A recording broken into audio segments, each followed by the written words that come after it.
Streaming is great, right? Not sure what you want to watch? Just open a streaming app and you'll be flooded with a buttload of recommendations. Too many to choose from and you just can't decide what to watch? Decision paralysis, maybe? That's too bad. Wait, no, I meant to be praising streaming. Moving on. Do you want to binge watch your favourite show? No longer do we need to get up to change the DVD to the next disc every 4 to 5 episodes, giving us a reason to move our bodies and remind us of the passing of time that is so lacking during a binge. Oops, I did it again. Ignore those negatives. Streaming is great and totally healthy for society. Do you want to watch The Simpsons, but it's not 6 PM on a weeknight? You can't remember how to set your TV to Channel 10 because you haven't watched free-to-air TV in years? Oh, and it's not pre-2017 and Channel 10 has stopped airing The Simpsons at 6 PM in Australia? Also, you've donated all your old Simpsons DVDs to Vinnie's? Well, you're in an oddly specific situation, but don't worry, streaming has got you covered. You'll just need to subscribe to Disney+. Ooh, better make sure you're never planning on suing Disney for a wrongful death at one of their theme parks before you subscribe, I guess. Moving right along. As I was saying, streaming is great. Nothing bad about it at all. But if streaming existed when I was a kid, there are some amazing movies I just would not have watched. Some really great memories I never would have made, and that's exactly what I want to talk about today. When I was a kid, in a smallish regional town, free-to-air TV only had a few channels. We had 7, 10, ABC, and SBS. That was it. I feel like 7 and 10 were kinda the main ones people would watch. The normie channels, I guess you could say. They had your sitcoms like Modern Family, The Simpsons, and Everybody Loves Raymond. They had a ton of reality TV and game shows like Deal or No Deal, Bondi Rescue, Better Homes and Gardens, Big Brother, and Australian Idol. ABC was probably what you'd turn to next if there was nothing on 7 or 10. It had a lot more Australian and British shows. You'd see stuff like Antiques Roadshow, Spicks and Specs, Four Corners, Gardening Australia, or Doctor Who. It also had ABC Kids on weekdays from 3 to 6, so you'd get home from school, chuck on ABC Kids and watch some kids shows for a few hours if you were lucky, before it changed over to Doctor Who at 6. The odd one out for most households was of course SBS, which I've now just learnt stands for Special Broadcasting Service. SBS have stated that the purpose of this channel, or now network of channels, is to, quote, provide multilingual and multicultural radio and television services that inform, educate and entertain all Australians and, in doing so, reflect Australia's multicultural society. What this really meant was that for most of the day, SBS showed news shows in various languages from various countries around the world, and a lot of sports coverage from around the world too. They did also, however, have a Comedy Central block, I think from around 8:30 to 10:30 on weeknights. It had shows like South Park, Fat Pizza and Drawn Together. Late at night though, you never knew what you were going to get on SBS. From 10 PM until 2 AM when the overnight weather watch would start, it really felt like a free-for-all. One night you might turn it on and see an episode of Shameless or Queer as Folk, and another night you might turn it on and see Crank Yankers or Chappelle's Show. But more often than not you'd turn it on and see some foreign language film, and usually it'd be partway through and you'd have no clue what the hell was going on. This, my friends, is where the story really starts. One Saturday night, I was staying over at my friend Carl's house. We were set up in the lounge room as always, and it was getting late, probably around 11 PM, and we decided we'd had enough of whatever game we were playing and we'd just chuck on the TV to mindlessly watch something until we fell asleep. So we turned it on, and unsurprisingly, there was nothing that was really interesting to some 10-year-old boys on Channel 7, Channel 10, or ABC. So we decided to try our luck and we flicked over to SBS. What we saw has shaped my love of movies in a way I never would have expected. It was Mothra vs Godzilla from 1964. Not to be confused with the 1992 Godzilla vs Mothra. This was my first time seeing a real kaiju film. I mean, I'd seen the terrible 1998 Godzilla movie, but that hardly counts. It didn't take long for us to be totally engrossed in the movie, and by the end, we were left wanting more. Fast forward one week, and I was at Carl's house once again for a sleepover. The night went very much the same as the previous Saturday night, but this time we were excited and we were hoping that there might be another Godzilla movie on SBS. We had no clue if there would be or not, but it was totally worth a look. Around 10:30 we turned on the TV and changed the channel over to SBS right away, and after a few minutes of ads, on came another Godzilla movie. We were so happy. What are the odds they'd have a Godzilla movie playing 2 weeks in a row? Well, it turns out pretty high. They were doing a Godzilla movie every Saturday night for a while. I'm not sure for how long, but they had plenty to choose from, so it could have gone on for a couple of months for all I know. Unfortunately, I don't remember what movie it was this week, but I do remember we had a great night watching it. Since then, I've been a huge Godzilla fan. There's just something about that big lizard wrecking shop that just cheers me up. Doesn't matter what kind of mood I'm in, flick on a Godzilla movie and I'm good. It's kind of become my comfort thing lately. On a whim one day when I was in JB Hi-Fi trying to spend my birthday voucher, I decided to go over and look at the DVDs. It was there that I stumbled upon this beauty. It was only $20. I knew I had to get it. Got 6 of the original Godzilla movies, including the very first from 1954, I want to say. Years later, I decided to see if I could get a hold of the other 3 box sets in the series, only to find out that they'd been out of print for years, and these days they go for a ridiculous price. Just now I was taking a look on eBay for prices and saw someone selling all 4 box sets for $800. That's insane. Another seller had just volume 2 up for $135, which is still a lot of money, but many others had it up for $190 or more, so I guess $135 is actually a bit of a bargain these days. I might be getting a little bit off topic here, but needless to say, I am so glad that I bought this box set for $20 back in the day. Such a bargain, and it's gotten so much use over the years. For my birthday last year, my amazing partner Danny got me this awesome Godzilla book. Godzilla, an official guide to the King of the Monsters by Graham Skippers. She knows me so well. I read through this in a few sittings and it was just really cool to see all the behind the scenes photos and the production from the movies. It was just awesome. I love it. Alright, I'll move on from Godzilla now. I'm just having a lot of fun talking about something that I love so much. If streaming services were available on that fateful night, I'm certain we wouldn't have been browsing SBS to see what was on, and I may never have fallen in love with the Godzilla franchise, and wouldn't that be a damn shame? Somewhere around the same time that I discovered Godzilla in Carl's Lounge Room, I also discovered another movie that has really stuck with me for all these years. Fudo, The New Generation. It was one of those nights. It was getting towards the time we'd normally go to sleep, but we weren't quite ready yet, so we chucked on the TV and flicked through the channels looking for anything remotely interesting, before, yet again, ending up on SBS. The movie was already partway through, but we had nothing better to put on, so we kept watching, pretty confused the entire time. It turns out that's not so much because we missed the start, but because this movie is kinda hard to follow. At least it is for me. Maybe I'm just dumb, I don't know. Fudo is definitely not a kids movie. It has an R18+ rating in Australia, but that's part of what made it so fun to watch late at night at Carl's while his parents were asleep. The movie is extremely violent. There's beheadings, tons of terrible gore effects, a few sex scenes strewn throughout, and it's where I learnt what a hermaphrodite is. So there's that. While researching this video, I learnt that hermaphrodite is actually no longer the preferred term. Majority of people with this condition prefer to be labelled under the banner of intersex. Also, it's worth noting that not all intersex people are necessarily hermaphroditic.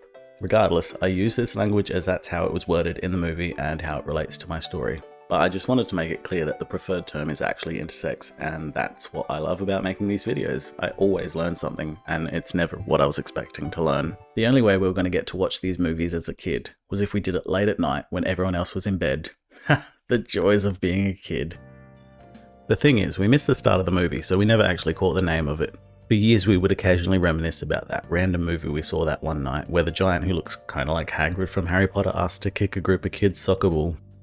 And then when he does, it explodes in a mist of blood and chunks because it turned out it was a severed head wrapped in bandages. If it wasn't that scene, then it'd be how there's that one scene where an intersex person was shooting darts out of their downstairs to pop balloons in a strip club. Neither of us could ever come up with a name though, so as much as I wanted to, I could just never watch it again. It was devastating. It almost felt like a fever dream. It was such a wild movie, but the fact that we all remembered the same things made me certain that we'd really seen it that night.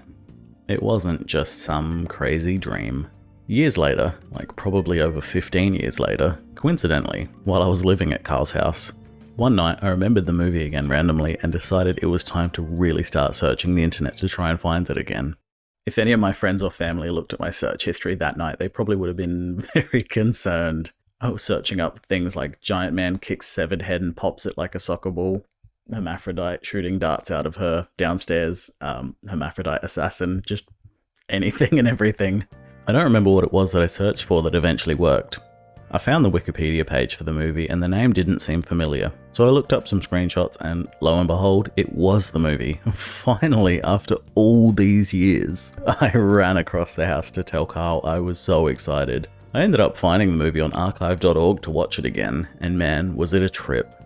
That wasn't enough though. I really wanted to celebrate finding this movie again, so I went to eBay and bought myself a copy on DVD, which of course, I have right here. I've rewatched it a few times now, and I always find the story a little confusing to follow, but I get more out of it each watch. Last time I watched it, I made my friend Nicholas, the drummer of our band Spaghetti Death Trap, watch it with me. We have a bit of a tradition where we each pick a movie and have these double feature movie nights. He always picks something outstanding, like Train to Busan or Captain Phillips, and I usually pick something trash that I have a soft spot for, like Fudo or Tokyo Gore Police. Another iconic movie I recommend you all watch. I'm not sure Nicholas was the biggest fan of Fudo, but I think he at least appreciated it for its weirdness. It turns out the movie's by this massively famous Japanese director, Takashi Miike. I think that's how you pronounce it. He's probably best known for his hyper-violent and disturbing films Audition and Ichi the Killer, or his live-action adaptation of Ace Attorney, which I still need to watch.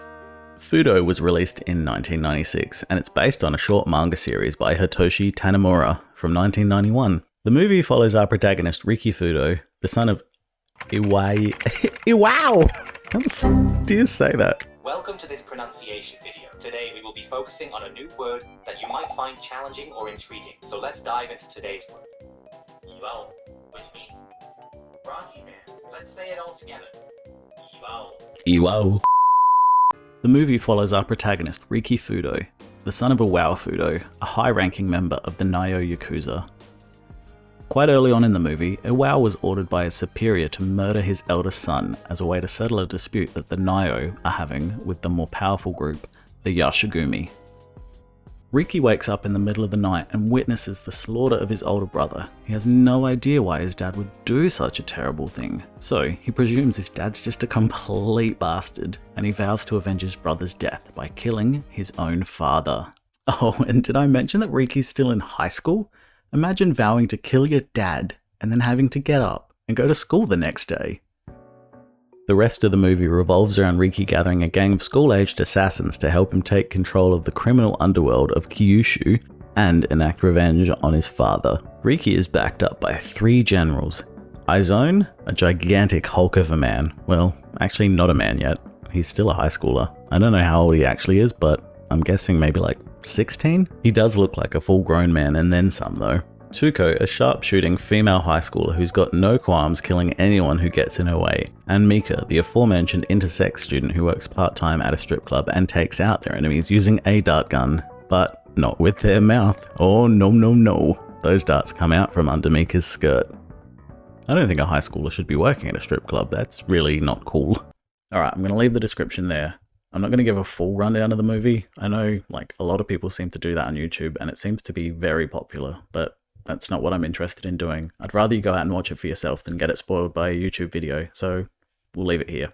If my description of this wild ride of a movie isn't enough to intrigue you, well, I don't know, that's dumb. You should watch this and let me know how much you loved it. Considering how often Takashi Miike is talked about in the movie scene, not enough people talk about Fudo, an underrated gem of a movie in my opinion, and another movie I absolutely never would have seen if we'd had streaming back then. This next movie I've only seen once. It was the night that me and my 2 friends stumbled upon it.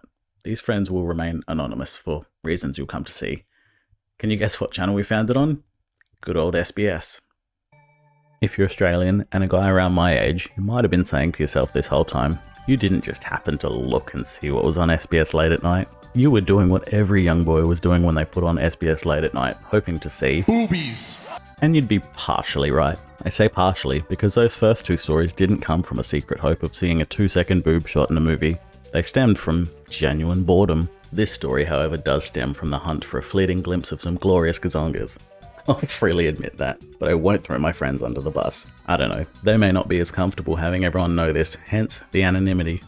In our defense though, we were like 9 or 10 probably, so it's not like we were teenagers being total creeps, we were curious children being total creeps. So yes, it was late one night at a sleepover at a friend's house. We knew it was getting to that time of night where you might just get lucky and see what most young guys desire to see more than anything in the world, so we chucked on SBS. On this fateful night, they were playing a German horror film, Anatomy, from the year 2000.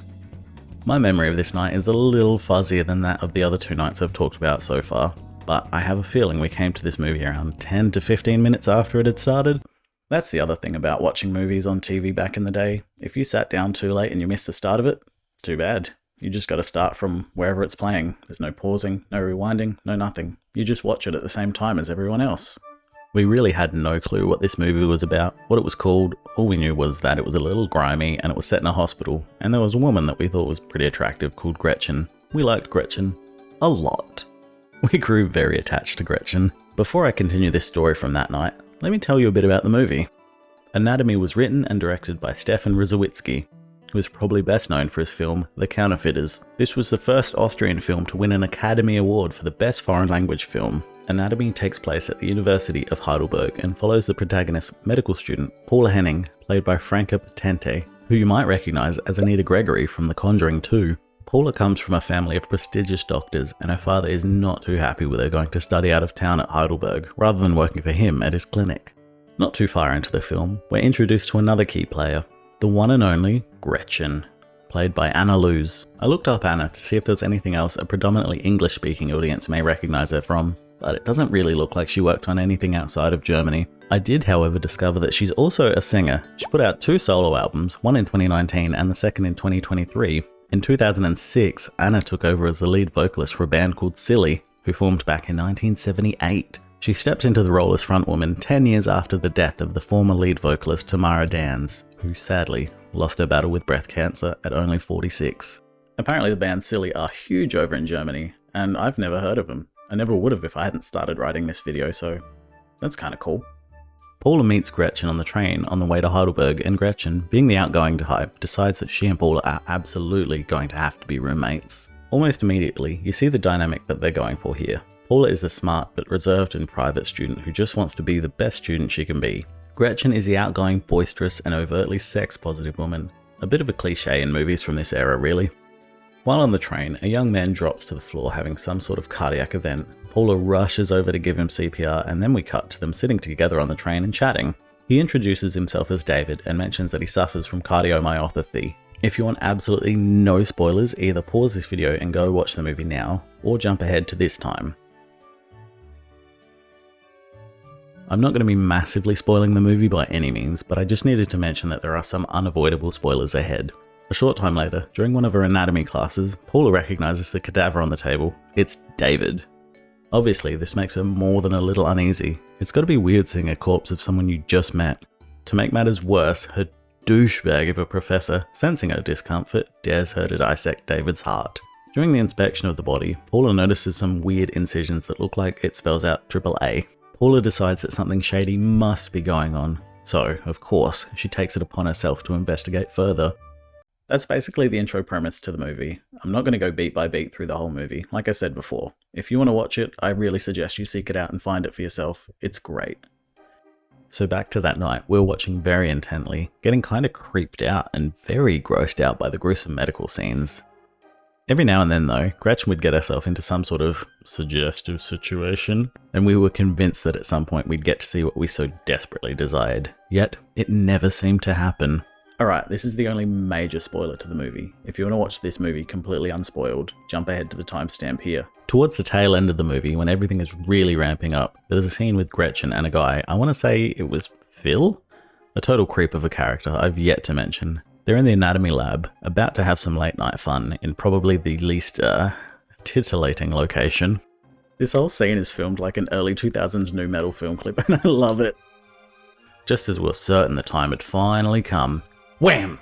Phil's dead. Oh well, no big loss there. Phil sucked, and at least Gretchen's still alive, right? Well, Hein, one of the main antagonists, then injects Gretchen with a blood coagulating formula. A recurring plot point in this film. Gretchen tries to get away, she runs out of the lab, but Hein is never far behind. And the longer she runs, the thicker her blood becomes, until eventually, the unthinkable happens. Gretchen dies. No! I kid you not, the three of us shouted at the TV at this point. We knew the dream was dead, and we would never get to see what we set out to see. Lucky for us though, the movie was actually really damn interesting, so we were still invested enough to want to see how things ended. Writing about this made me curious about how Anatomy holds up 25 years after its release, so, of course, I hopped onto eBay and searched for a copy myself. Not only did I end up finding a copy on Blu-ray for a reasonable price, but I found a double feature Blu-ray that also contains the sequel, which I didn't even know existed. So now, of course, I'm going to have to watch the sequel and see how it compares. I watched Anatomy the other day for the first time since that fateful night. I figured it would help me with the writing of this section, and do you know what? It really holds up. It really does. I remembered almost no details from the movie, just the general gist of it going in, and I was hooked the entire time. I really wanted to see how it all played out. So I'm officially giving Anatomy my recommendation to all of you. If you can deal with watching a foreign film with subtitles, or if you speak German I guess, track down a copy for yourself however you can. Yarr! Although, if medical horror freaks you out a little, maybe give it a miss. There are a few scenes that gave me the heebie-jeebies a little bit, and I'm a seasoned horror veteran these days. So yeah, we never did achieve our initial goal, but that doesn't really matter. We got to watch an amazing movie we really should not have been watching, and created a memory that I'm still thinking about pretty regularly 20 years later. Now, let's flip the script and talk about something we were way too old to be watching instead. My memory's never been very clear, so I'm not sure if it's just my brain melding these two memories together, or if it really was during that same sleepover. This last part isn't about a movie, but about a TV show that I watched with these same two friends. In my hazy memory, it was the next morning after watching Anatomy. We woke up, still bleary-eyed and too comfy to bother getting up. We chucked on the TV and for some reason, we started watching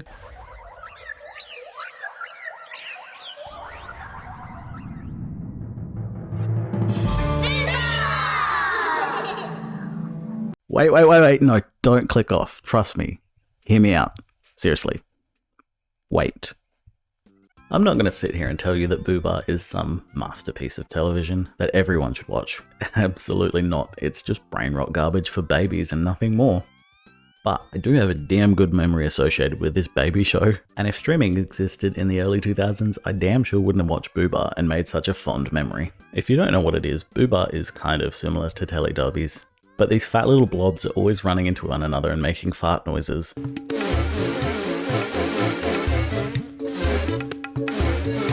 Running on very little sleep first thing in the morning, to me and my friends, this was the funniest shit we'd ever seen. That was all it took for us to not change the channel and find something more age appropriate, some funny fart noises. Later that morning, once we'd mustered the energy to get up and eat some breakfast, one of us, not me, it was never me, came up with the genius idea of getting the biggest pillows we could find, stuffing them in our shirts and running around playing Boobar. How do you play Boobar, you may ask? Simple. You go out into the road, and you run at each other and slam your pillow bellies into each other while making loud fart noises. Simpler times. The joys of living in a fairly small town. We could just run around the road sometimes for hours without having to move out of the way for a car. So yeah, it may not be a good show, and I'm damn sure never going to choose to watch it again. But having nothing else to watch on a Sunday morning led to such a silly fun morning, and I wouldn't have had it any other way. Think about it. If we had Netflix back then, we probably would have just spent the morning watching, I don't know, what cartoons are on Netflix these days? The Cuphead show? What the hell? They made a Cuphead show? I'm actually going to have to go watch that right now. See ya. Alright, I guess I better finish this first. My point is, that would have just been any other forgettable morning if we'd been able to watch whatever we wanted. Sometimes, lack of choices and boredom leads to great creative revelations. And sometimes, it leads you to stuffing a pillow up your shirt and running around, making fart noises. These moments may not seem significant at the time, but you never know what small memories are going to stick with you for a lifetime. It's important that you take your time out of your day to do something different when you can, especially with friends. You never know when it might be the last chance to make new memories with someone. One of my unnamed friends from the Anatomy and Boobar stories, I don't think I'll ever get to make happy memories with them again. Thankfully, they're still alive. I know how I made that sound, but yeah, they're still here. But as adults, we had a massive falling out, and I don't think we'll ever recover from it. And that's fine. People change. People grow. Others don't. But that's life. Sometimes friendship dynamics change, and there's nothing you can do about it. I know that I'll always have these memories to look back on and smile, and that's amazing. That's something I'll never lose. And that's why I'm glad that streaming didn't exist when I was a kid.